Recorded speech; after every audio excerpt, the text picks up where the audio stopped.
둘째 날입니다. 그분이 당신을 사랑하신다. 기도로 시작하기. 두려워하지 말라. 내가 수치를 당하지 아니하리라. 놀라지 말라. 내가 부끄러움을 보지 아니하리라. 내가 내 젊었을 때의 수치를 잊겠고 과부 때의 치욕을 다시 기억함이 없으리니 이는 너를 지으신 이가 내 남편이시라. 그의 이름은 만군의 여호와이시며.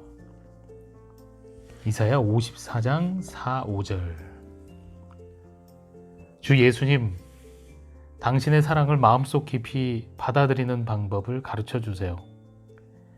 제가 수치와 부끄러움과 치욕을 버리고 주님이 저를 있는 그대로 사랑하신다고 언약하신 사랑의 진리를 받아들일 수 있게 도와주세요. 주님 사랑합니다. 주님이 이 위대한 역사를 제 마음속에 시작할 것을 믿습니다.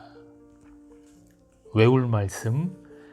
너희가 나를 택한 것이 아니요 내가 너희를 택하여 세웠나니 이는 너희로 가서 열매를 맺게 하고. 요한복음 15장 16절. 레위의 신부. 레위는 아버지와 삼촌, 동생들과 함께 가업을 이어 열심히 일했다. 그는 가업인 포도주 제조법을 배우고 있었다. 레위 집안의 포도밭은 마을에서 가장 훌륭했고 포도의 품질도 최상이었다. 레위는 아버지와 함께 포도를 돌보며 가지를 치는 일을 좋아했다. 포도나무에서 탐스럽게 열리는 열매를 바라보는 것은 그의 즐거움이었다. 레위의 가족은 재정적으로 넉넉한 편이었지만 모든 구성원이 각자 자신의 역할을 감당해야 했다. 레위는 장차 자신의 명의로 사업을 벌여 성공하는 것이 꿈이었다. 또한 토라를 공부하는 경건한 학생으로 잘 알려져 있기 때문에 언젠가는 가문의 장로가 되고 싶은 마음도 있었다. 지난 몇 달 동안 멋진 집과 아름다운 아내와 자녀들로 북적거리는 가정에 대한 생각이 그의 머리에서 떠나지 않았다. 레위가 25살이 되자 그의 아버지는 며느리를 택할 때가 왔음을 넌지시 알리기 시작했다. 같이 일하는 남자들이 레위를 놀려대자 그의 얼굴은 붉게 물들었다. 누가 자신의 아내가 될까? 레위가 25살이 되자 그의 아버지는 며느리를 택할 때가 왔음을 넌지시 알리기 시작했다. 같이 일하는 남자들이 레위를 놀려대자 그의 얼굴은 붉게 물들었다. 누가 자신의 아내가 될까? 레위는 마을에 자신의 결혼 신청을 기쁘게 받아들일 아가씨가 많다는 것을 알고 있었다. 아름답고 매력적인 젊은 여성이 많은 그 마을은 온 이스라엘에서 가장 훌륭한 신부감이 나오는 것으로 유명했다. 레위는 마을의 어떤 여자라도 훌륭한 아내가 될 수 있다는 사실을 잘 알았다. 그러나 레위는 아버지의 결정을 기다리기로 이미 마음을 정했다. 아버지가 자신을 위해 선택한 신부와 결혼할 것이다. 아버지를 신뢰하기 때문이다. 베냐민은 앞날을 내다볼 줄 아는 해안에 있는 사람이었다. 아버지가 누구를 택하든지 그 여인은 자신에게 꼭 맞을 것이라고 믿었다. 어느 날 베냐민은 밭에서 일하는 레위에게 일찍 들어오라고 말했다. 그때 레위는 아버지가 자신을 위해 선택한 신부에 대해 말하려 한다는 것을 알았다. 거친 손에 묻은 먼지를 닦은 후 그는 아버지를 향해 성큼성큼 걸어갔다. 베냐민과 레위는 포도밭 옆에 있는 큰 올리브 나무 아래 앉았다. 그 나무는 고된 노동으로 지친 몸을 기대어 쉴 수 있는 시원한 그늘을 만들어 주었다. 레위는 나무 밑동에 기대며 아버지가 말씀하시기를 기다렸다. 레위, 먼저 내 신부가 될 사람을 선택하도록 허락해줘서 고맙구나. 내가 나를 믿어주었기 때문에 충분한 시간을 두고 선택할 수 있었어. 그리고 곰곰이 생각한 끝에 결정을 내렸지. 내가 내린 결정을 들으면 놀랄 거야. 하지만 내가 선택한 신부가 완벽한 배필이 될 것을 너도 곧 알게 될 거라고 믿는단다. 레위. 베냐민은 레위가 자신의 눈을 마주 볼 때까지 기다렸다. 나는 너의 신부로 룻을 선택했단다. 레위의 두 눈이 커졌다. 룻이라고? 그래, 레위. 바로 그 룻이야. 집에서도 어두운 곳으로만 다니는 겁먹은 그 작은 아이 말이야. 자신 있게 말도 못하고 더듬거리는 그 룻 말이야. 자신이 주변 사람에게 사랑받고 인정받는 줄도 모르고 너무나 열심히 일하는 그 룻 말이야. 그 아이는 온 마음을 다해서 너를 사랑해 줄 거야. 그리고 룻에게는 너의 사랑이 절실히 필요하단다. 미련한 자와 약한 자를 택하심.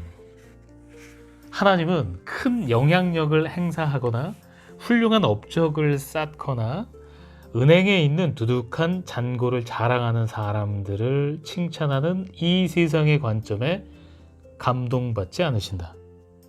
하나님은 이 세상의 미련한 사람들을 택하셔서 지혜로운 자들을 부끄럽게 만드셨다.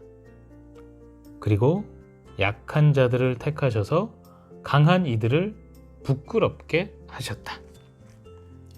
나를 택하셨다고? 다른 여자들과 자신을 비교해 본 적이 있는가? 하나님이 왜 그들에게는 복을 주시고 당신보다 더 나은 삶, 더 나은 운명을 허락하셨는지 궁금해한 적이 있는가?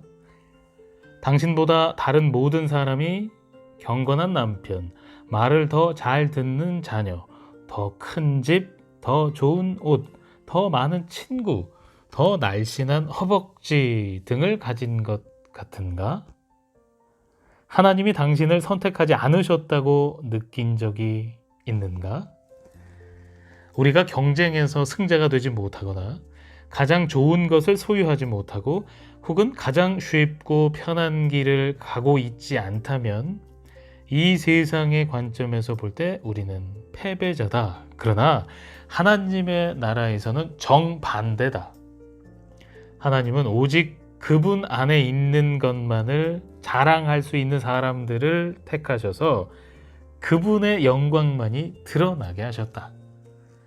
당신이 태어나기도 전에 하나님은 당신을 택하셨다. 당신을 아셨기 때문에 택하신 것이다. 성령은 우리를 거룩하게 하시고 하나님이 받으시기에 합당한 자로 만드신다. 하나님은 우리를 거룩하게 사용하시기 위해 우리를 구별하셨다. 거룩하고 하나님이 받으시기에 합당한 자가 되도록 만드신 것이다. 우리는 그리스도께 순종하기 위해 택함 받았다. 성전의 제단에 희생 제물로 바쳐진 동물의 피가 뿌려지는 것처럼 예수님의 피가 우리 위에 뿌려진다. 그 피로 우리는 정결하게 되고 하나님을 경배하기에 합당한 그릇으로 만들어진다. 창조된 목적을 깨달을 때 당신은 충만해진다. 그리스도의 신부인 당신은 그분을 믿고 그분께 순종하며 영광스러운 언약의 관계를 맺으면서 그분과 영원히 조화를 이루며 살기 위해 창조되었다.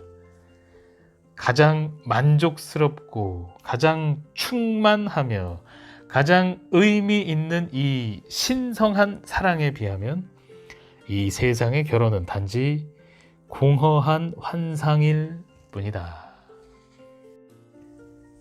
긍휼과 자비와 겸손과 온유와 오래 참음의 옷을 입으라는 하나님의 말씀을 잘 이해했는가?